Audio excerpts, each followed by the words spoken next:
So Basheer Ahmed గారు, వక్ఫ్ bill పార్లమెంటులో pass అయింది. ఆ తర్వాత కూడా దాని మీద చాలా రకాల విమర్శలు వచ్చాయి. కానీ బీజేపీ చెప్తున్న విషయం ఏంటి అంటే, ఐ మీన్ కేంద్ర ప్రభుత్వం చెప్తున్నది ఏంటి అంటే, మోడీ గారికి 1500 మంది ముస్లింల నుంచే కంప్లైంట్లు వచ్చాయి. ఈ వక్ఫ్ బిల్లు, వక్ఫ్ భూములకు సంబంధించి ఎలాంటి అన్యాయం జరుగుతోంది, అక్రమాలు జరుగుతున్నాయి అనే విషయంలో కంప్లైంట్లు వచ్చినాయి కాబట్టి పేద ముస్లింల హితం కోసమే దీన్ని తీసుకొచ్చాము, దీంట్లో ఎటువంటి వేరే ఉద్దేశం లేదు అనేది బీజేపీ వర్షన్. సరే, సుప్రీంకోర్టులో ఇప్పుడు విచారణ జరుగుతుంది కాబట్టి దీంట్లో ట్రాన్స్పరెన్సీ ఉందా, అకౌంటబిలిటీ ఉందా, రేపు వక్ఫ్ బోర్డు కొత్తగా ఏర్పాటైతే ఏం జరుగుతుంది, ఇవన్నీ కూడా చర్చ జరుగుతున్న పరిస్థితుల్లో దీనికి సంబంధించి అంటే వక్ఫ్ సవరణ చట్టం సంబంధించి మీరేం చెప్పదలుచుకున్నారు? అసలు ఏంటి అభ్యంతరాలు, ఏంటి కేంద్ర ప్రభుత్వం ఉద్దేశం ఏంటి? తాడి చెట్టు ఎందుకు ఎక్కావురా అంటే దూడ గడ్డి కోసం ఎక్కానని చెప్పాడంట.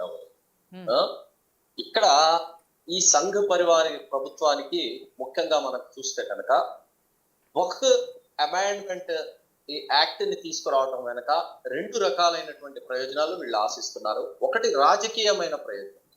రాజకీయమైన ప్రయోజనం ఏంటంటే వీళ్ళు ఈ సంఘ పరివార్ మొదటి నుంచి కూడా విభజన రాజకీయాలకు పెట్టింది పేరు.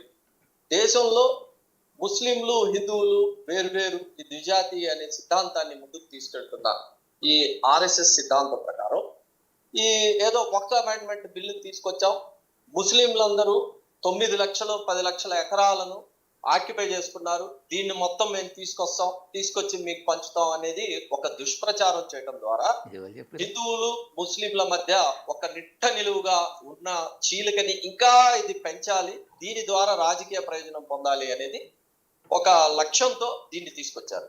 నిజంగా గనక మోడీ గారికి ముస్లింల మీద వీళ్ళు వెనకబడిపోయారు ఉన్నారనే ఇంత పాపం ఈయనకి ఇంత సానుభూతి ఉంటే కనుక, ఇంత ఆలోచన కనుక ఉంటే కనుక ముస్లింలకు మైనారిటీలకు ఇచ్చే స్కాలర్షిప్లు ఎందుకు తొలగించాడు, ముస్లింలకు మైనారిటీలకు ఇచ్చే వివిధ పథకాలకు సంబంధించిన సబ్సిడీలను ఎందుకు తొలగించాడు, మైనారిటీలకు ఇచ్చే గతంలో పోల్చుకుంటే బడ్జెట్ లో కేటాయింపులు తక్కువగా ఎందుకు చేస్తున్నాడు, ఇంత ఈయనకి కారిపోతుంది కదా సంఘ పరివార శక్తులకి ముస్లింల సంక్షేమం కోసం ఇంత మాకు కారిపోతుందని చెప్పుకునే సంఘ పరివార శక్తులు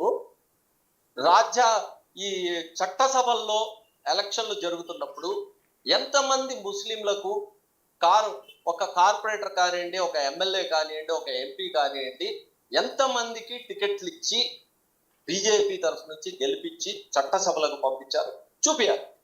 ఇది చూపించి మేము ఇవన్నీ చేశాం కాబట్టి ముస్లింల మీద వాళ్ళ సంక్షేమం మీద మాకు ఇంట్రెస్ట్ ఉంది అని కనుక చెప్పేటట్టయితే నమ్మే పరిస్థితి ఉంటుంది. కాబట్టి ఇదేంటంటే కేవలం ముస్లింలు ఏదో దోచుకుంటున్నారు అనే ఒక రుచిని చూపించి ప్రజలను పక్కదోవ పట్టించడం కోసం ఈ అమెండ్మెంట్ యాక్ట్ ని, ఈ సవరణని తీసుకొచ్చారనేది ముస్లిం లీగ్ పార్టీగా మేము చెప్తున్నాం. First point.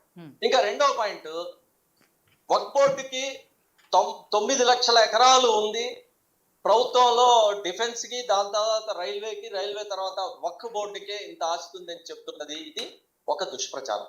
వాస్తవంగా కనుక చూస్తే దేశంలో అందరికన్నా ఎక్కువ ఆస్తులు ఉన్నవి దేవాదాయ ధర్మాదాయ శాఖకు ఉన్నాయి. తిరుమల తిరుపతి దేవస్థానానికి ఎన్ని ఆస్తులు ఉన్నాయండి, శ్రీశైలం దేవస్థానానికి ఎన్ని ఆస్తులు ఉన్నాయండి, అలానే ఇప్పుడు మన వైజాగ్ లో ఉన్న అక్కడ ఉన్న ఆయనకి సింహాద్రి ఆయనకి ఎన్ని ఆస్తులు ఉన్నాయండి. ఈ ఆస్తులన్నీ ఏంటండి, ఇలా ప్రతి స్టేట్ లో ఉన్న ఆస్తులన్నిటిని కూడా కన్సాలిడేటెడ్ కనుక చేసి మనం చూసేటట్టయితే కనుక సుమారుగా 1 కోటి ఎకరాలు ఉన్నాయని లెక్క తేలినా సరే మనం ఇందులో ఆశ్చర్యపోవాల్సిన అవసరం లేదు. దేవాదాయ ధర్మాదాయ శాఖకు ఆస్తులు ఉంటే నాకేం అభ్యంతరం లేదు, ఉండాల్సిందే. గుడులు మఠాలు ఇవన్నీ నడపడం కోసం ఉండాల్సిందే, దాన్ని నాకు అభ్యంతరం నాకేమీ లేదు. కాకపోతే ఈ సంఘ పరివార శక్తులు కేవలం వక్ఫ్ బోర్డుకే లక్షలాది ఎకరాలు ఉన్నాయి అనే దుష్ప్రచారాన్ని మానివేయాలని చెప్పి నేను డిమాండ్ చేస్తున్నాను. ఇంకొక మాట, నాకన్నా ముందు మాట్లాడే మన రామిరెడ్డి గారు తిమ్మిని బమ్మిగా చేస్తూ ఒక మాట అన్నారు, వక్ఫ్ ట్రిబ్యునల్ కి ఈ ఆస్తి ఎవరిది అని డిసైడ్ చేసే అధికారం ఒక్క బోర్డుకు ఉంది అంటున్నాడు. ఒక్క బోర్డుకు లేదండి, ఒక్క ట్రిబ్యునల్ ఉంది. ట్రిబ్యునల్ వేరు సార్. ఒక్క నిమిషం, మీరు మాట్లాడుతున్నంతసేపు నేను కమిటీ ఉంటుంది. కమిటీ అన్నాను, మరి కమిటీ చెప్పండి. కాదండి, కమిటీ కాదండి, సరే, కమిటీ ఏదో కాదు. ఏదో గ్రూప్. అదే ఏ గ్రూప్ అని నేను చెప్తున్నా కాస్త మిమ్మల్ని మీరు ఐ disturb వాంట్ టు చేయకండి, ఎన్లైటన్. రామనాయుడు సాబ్, మీరు disturb ఒక్క చేయకండి. ట్రిబ్యునల్ అండి, Hmm. ఒక్క ట్రిబ్యునల్ ఉంది. ఒక్క ట్రిబ్యునల్ కి సంబంధించి అందులో సభ్యుల్ని మొత్తాన్ని గవర్నమెంట్ నియమిస్తుంది. అలానే ఎండోమెంట్ ట్రిబ్యునల్ కూడా ఉందండి. ఎండోమెంట్ ట్రిబ్యునల్ ఉంది. ఎండోమెంట్ కి సంబంధించిన స్థలాల మీద, ఆస్తుల మీద కనుక తగాదా వస్తే ఈ అది ఎవరిది ఆ ఆస్తి ఎవరికి సంబంధించింది అని తేల్చడం కోసం ఎండోమెంట్ ట్రిబ్యునల్ ఉంది. ఇది కేవలం ఒక్క ట్రిబ్యునలే కాదు, ఎండోమెంట్ ట్రిబ్యునల్ కూడా ఉంది. దాన్ని ఆయన కన్వీనియంట్ గా ఆయన దాన్ని దాచిపెట్టేసి కేవలం ఒక్క బోర్డుకే ఒక్క ట్రిబ్యునల్ ఉంది అని ఆయన ఒక దుష్ప్రచారం చేస్తున్నాడు. దాన్ని మానుకోవాలని చెప్పి నేను ఆయన్ని విజ్ఞప్తి చేస్తున్నాను. ఆయన ఇంకో మాట కూడా చెప్పాడు. తమిళనాడులో ఎప్పుడో 1500 క్రితం 2000 సంవత్సరాల క్రితం ఉన్న గుడి కూడా వక్ఫ్ బోర్డుకి సంబంధించి అని ఒక వివాదం జరిగిందంటే అది వాస్తవంగా ఆ గుడిని, ఆ గ్రామాన్ని మొత్తాన్ని దానం ఇచ్చింది ఎవరండి? అక్కడ ఉన్నటువంటి ఒక హిందూ రాణి ఇచ్చిందండి. ఆమె రాణి గారు ఈ మొత్తం ప్రాపర్టీని నేను ఇదిగో ఫలానా మసీదు, ఫలానా దర్గా నడపడం కోసం గాను నేను దానం ఇస్తున్నానని చెప్పేసి ఆమె ఒక సెక్యులర్ మైండ్ తో ఆమె దానం ఇచ్చిందండి. ఆ వివాదం కూడా సమసిపోయింది. ఆ వివాదం కూడా సమసిపోయింది. దాన్ని లేని దాన్ని తీసుకొచ్చి మాట్లాడడానికి కూడా నేను దీన్ని నేను వ్యతిరేకిస్తున్నాను. వాస్తవంగా చూస్తే భారతదేశంలో ఈ ఈ అమెండ్మెంట్ యాక్ట్ ని, వకఫ్ అమెండ్మెంట్ యాక్ట్ ని ముస్లింలు మాత్రమే వ్యతిరేకించలేదు. రాజ్యాంగాన్ని ప్రేమించే వాళ్ళు, రాజ్యాంగాన్ని పాటించే వాళ్ళు, ప్రజాస్వామ్యవాదులు అందరూ కూడా వ్యతిరేకించారు. మీరు చూడండి, లోక్సభలో కనుక చూసేటట్టయితే 232 ఓట్లు వ్యతిరేకంగా పడ్డాయి, సవరణకు వ్యతిరేకంగా పడ్డాయి. ఆ 232 ఓట్లలో కేవలం 25 లోక్సభ సభ్యులు మాత్రమే ముస్లింస్. మరి మిగతా వాళ్ళందరూ నాన్ ముస్లింస్ కదండి. వాళ్ళు ఎందుకు వ్యతిరేకించారండి? ముస్లింలకు సంబంధించిన ఇది వీళ్ళకి అన్యాయం జరుగుతుంది, ఇది రాజ్యాంగ వ్యతిరేకం అని చెప్పేసే కదండి వ్యతిరేకించింది. అలానే 95 మంది రాజ్యసభ సభ్యులు వ్యతిరేకిస్తే అందులో ఉన్న కేవలం 7 మాత్రమే ముస్లింస్. మరి ఈ మిగతా వాళ్ళు ఎందుకండి వ్యతిరేకించారు? రాజ్యాంగానికి వ్యతిరేకంగా వస్తుందని చెప్పేసి వ్యతిరేకించారు కానీ మతపరంగా వ్యతిరేకించలేదు. దీని వెనుక ఉన్న ఉద్దేశం ఏంటి? ఈ ఆస్తులన్నింటినీ కబ్జా చేసుకుని, ఇప్పుడు ఆయన మొదటే చెప్పాడు, బాంబేలో ఉన్న ఆ అంబానీకి సంబంధించిన ఇల్లు వకఫ్ బోర్డుకు సంబంధించిందని. అది వాస్తవం. ఇప్పుడు రేపు పొద్దున్న ఏం చేస్తారంటే వీళ్ళ సంఘ పరివార శక్తులకు సంబంధించిన వ్యక్తుల్ని అందులో మెంబర్ గా కూర్చోబెట్టి ఈ ఆస్తి నీది, ఈ ఆస్తి నీది అని అంబానీ ఆదానీలకు దోచిపెట్టడం కోసం కానీ తీసుకొచ్చారు. మీకు నిజంగా కనుక వకఫ్ బోర్డుని దీనిని సరిచేయాలని, ముస్లింలకు మేలు చేయాలని ఉద్దేశం ఉన్నట్టయితే కనుక దేశవ్యాప్తంగా ఈ జాయింట్ పార్లమెంటరీ కమిటీ వెళ్ళినప్పుడు దేశవ్యాప్తంగా ఎన్నో సూచనలు వస్తే ఆ సూచనలను ఎందుకు పరిగణలోకి తీసుకోలేదు? అది కాక ఎప్పుడు రాముడి నామాన్ని జపం చేసే సంఘ పరివార శక్తులు ఒక విషయాన్ని గుర్తుపెట్టుకోవాలి. రాముడు ఏం చేశాడండి? మర్యాద పురుషోత్తమ రాముడు ఏం చేశాడు? ఎవరో ఒక అల్పుడు ఒక చిన్న మాట అన్నాడని ఈవెన్ భార్యని కూడా వదిలిపెట్టేశాడు. ప్రజల కోసం, ప్రజల్లో ఉన్న ఒక్క వ్యక్తి ఏదో చిన్న మాట అన్నాడని భార్యను వదిలేశాడు. మరి దేశంలో ఇంతమంది ప్రజాస్వామ్య వాదులు ఈ చట్టం తయారు చేయబాక, ఈ సవరణ చేయబాక అని చెప్పేసి చెప్తూ ఉంటే, మరి ఎప్పుడు రాముడు రాముడు అని భజన చేసే ఈ సంఘ పరివార శక్తులు రాముడి జాడలను తూచా తప్పకుండా పాటిస్తూ ఇంతమంది ప్రజలు వద్దంటున్నారు కాబట్టి మేము దీన్ని వదిలేస్తున్నాం అని చెప్పేసి, మేము దీన్ని పాటించట్లేదు, ఈ సవరణ చేయము అని చెప్పేసి వీళ్ళు చెప్పారా? కానీ బిల్లు పాస్ అయిన తర్వాత చాలా మంది ముస్లింలే దీన్ని హర్షించారు. చాలా మంది ముస్లింల నుంచే పాజిటివ్ రెస్పాన్స్ వచ్చింది అని చెప్తున్నారు కదా. ఎవరు చెప్తున్నారు? ఈ వీళ్ళే ఆర్ఎస్ఎస్ వాళ్ళు బుర్కాలు తొడుక్కుని, ఆర్ఎస్ఎస్ వాళ్ళు టోపీలు తొడుక్కుని మేమే బాగా మేలు జరిగిందని చెప్పేసి ప్రచారం చేస్తే ఒక 4-5 తీసుకొచ్చి చెప్తే అది చెప్పినట్టే. అది చెప్పేటట్టయితే వద్దు ఇది చేయబాకండి అని జాయింట్ పార్లమెంటరీ యాక్షన్ కమిటీకి ఎంతమంది వచ్చి రిప్రజెంటేషన్లు ఇచ్చారు? ఈ రోజు దేశవ్యాప్తంగా ఎన్ని చోట్ల నిరసన ప్రదర్శనలు జరుగుతున్నాయి? ముస్లింలు ఎవరైనా సమర్థిస్తూ దీన్ని మేము సమర్థిస్తున్నాం అని చెప్పేసి ఎవరైనా రోడ్డుకి ఎక్కారా? ఎక్కలేదు కదా. ఇంకా గమ్మత్తైన విషయం ఏంటి, 72 మంది సుప్రీంకోర్టులో కేసులు ఫైల్ చేస్తే అందులో 5 మాత్రమే ముస్లింలకు సంబంధించిన వ్యక్తులు ఉన్నారు. ముస్లిం లీగ్ పార్టీ ఉంది, ఎంఐఎం పార్టీ ఉంది, జమాతే ఇస్లామే హిందూ వాళ్ళు ఉన్నారు. ఇలా ఒక 5 ఉంటే మిగతా వాళ్ళందరూ నాన్ ముస్లింసే కదండి వేసింది. రాజ్యాంగాన్ని ప్రేమించే వాళ్లే కదండి వేసింది దీన్ని వ్యతిరేకిస్తూ. కాబట్టి నేను అనేది ఏంటంటే ఈ చట్టాన్ని తీసుకురావటం, వక్ఫ్ ప్రాపర్టీకి సంబంధించిన ఈ అమెండ్మెంట్ బిల్లుని తీసుకుని వచ్చే యాక్ట్ ని తీసుకురావటం వెనుక సంఘ పరివార శక్తులకు రాజకీయమైన ప్రయోజనాలు, అదే విధంగా ఆర్థిక పరమైన ప్రయోజనాలు ఉన్నాయి తప్పనిచ్చి ముస్లింలను బాగు చేయాలి, ముస్లింలకు ఏదో మేలు చేయాలి అనే ఉద్దేశం లేనే లేదు అని చెప్పేసి నేను ఇండియన్ యూనియన్ ముస్లిం లీగ్ పార్టీగా నేను చెప్తున్నాను. సుప్రీంకోర్టు కూడా స్పష్టంగా అదే కొన్ని ప్రశ్నలు అడిగింది. మీరు ఈ అలా ఇంకొక మాట అన్నారు, దేవాదాయ ధర్మాదాయ శాఖ దగ్గర నుంచి గవర్నమెంట్ డబ్బులు తీసుకుంటుంది గుడుల దగ్గర నుంచి అని. కాదు, దేవాదాయ ధర్మాదాయ శాఖకు కూడా బడ్జెట్ లో కేటాయింపులు ఉంటాయి చూడండి. ఏదో పెద్దగా ఉన్న 2, 3, 4 గుళ్ళకు సంబంధించి మిగతా ఏ గుడికి కూడా ఆదాయం లేదు.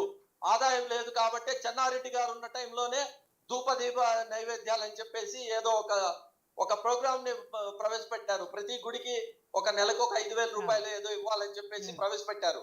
అదే పథకం ఈ రోజు ఆంధ్రప్రదేశ్ లో కూడా ఉంది. అదే పథకం తెలంగాణలో కూడా ఉంది. కాబట్టి ఏంటంటే ప్రభుత్వం అనేది దేవాలయాలకు కానీ, చర్చిలకు కానివ్వండి, లేదా మసీదులకు కానివ్వండి సహాయం చేస్తుంది, ఆర్థిక సహాయం చేస్తుంది. ఎందుకు చేస్తుంది అంటే ఈ దేవాలయాల నుంచి ఆదాయం తీసుకుంటుంది, మసీదుల నుంచి, చర్చిల నుంచి తీసుకోదు. ఢిల్లీ సీఎం ఓన్లీ పూజారులకు ఇస్తుంది. ఎందుకంటే మేము తీసుకునే ఆదాయం కేవలం దేవాలయాల నుంచి కాబట్టి పూజారులకే జీతాలు ఇస్తాం, మసీదుల నుంచి చర్చలు తీసుకోవట్లేదు కాబట్టి పాస్టర్లకు, ఇమాములకు ఇవ్వమని ఢిల్లీ సీఎం క్లియర్ గా చెప్పారు. బషీర్ గారు, ఇందాక రామరెడ్డి గారు చెప్పింది కూడా అదే, దేవాదాయ భూముల నుంచి వచ్చే ఆదాయాన్ని ప్రభుత్వం తీసుకుంటుంది, కానీ ఏదైతే మసీదుల నుంచో లేకపోతే చర్చిల నుంచి వచ్చే ఆదాయాన్ని ప్రభుత్వం తీసుకోవట్లేదు. మసీదులు చర్చిల నుంచి రావటానికి అక్కడ ఆదాయం లేదు. మీకు దేవాలయాల్లో కనుక చూస్తే హుండీ ఉంటుంది, టికెట్ వ్యవస్థ ఉంటుంది. ఓ టికెట్ పెడతారు, విఐపి, వివిఐపి, ఆ దర్శనం, ఈ దర్శనం, ₹1,00,000, ₹2,00,000, ₹10,00,000 అని చెప్పేసి వసూళ్లు చేస్తూ ఉంటారు. మసీదు కానివ్వండి, చర్చి కానివ్వండి, ఎవరి వల్ల నడుస్తూ ఉంటాయండి?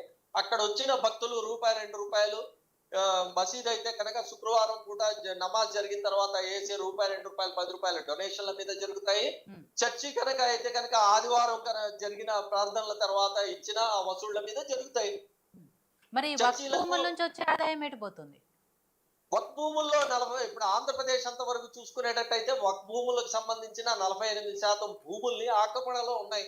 ఈ 48% భూములు ఇందులో మాక్సిమం గా నాన్ ముస్లింల ఆక్రమణలో ఉన్నాయి. రాజకీయ కారణాల వల్ల రాజకీయ నాయకులు వీళ్ళందరూ కూడా ఏ రాజకీయ పార్టీ వచ్చినా సరే నాన్ ముస్లింల యొక్క డామినేషన్ ఉంటుంది కాబట్టి వాళ్ళు కూడా దాన్ని ఖాళీ చేసి అది తిరిగి వక్ఫ్ బోర్డుకి వచ్చేటట్టుగా చేద్దాం, ఆదాయాన్ని తీసుకొచ్చేటట్టుగా చేద్దాం అనే పరిస్థితి లేదు.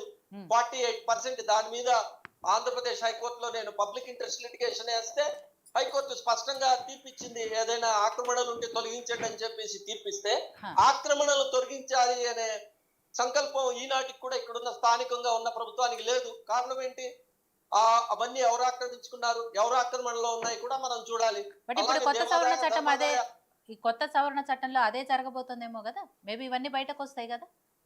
కొత్త సవరణ చట్టంలో అవన్నీ జరగాలి అంటే వకఫ్ బోర్డులో సంఘ పరివారికి సంబంధించిన వ్యక్తుల జోక్యం ఉండకూడదు. నేను ఇంకొక విషయం కూడా చెప్తున్నా, ఈ వకఫ్ బోర్డు దీనికి సంబంధించిన ఎందుకు మీరు అలా గుమ్మడికాయ దొంగ ఎవరంటే భుజాలు తడుముకున్నట్టు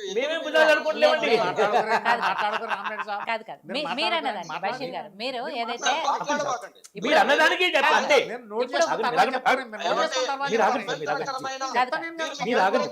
విషయాలు ఎన్నో మాట్లాడినా మీరు చెప్పినవన్నీ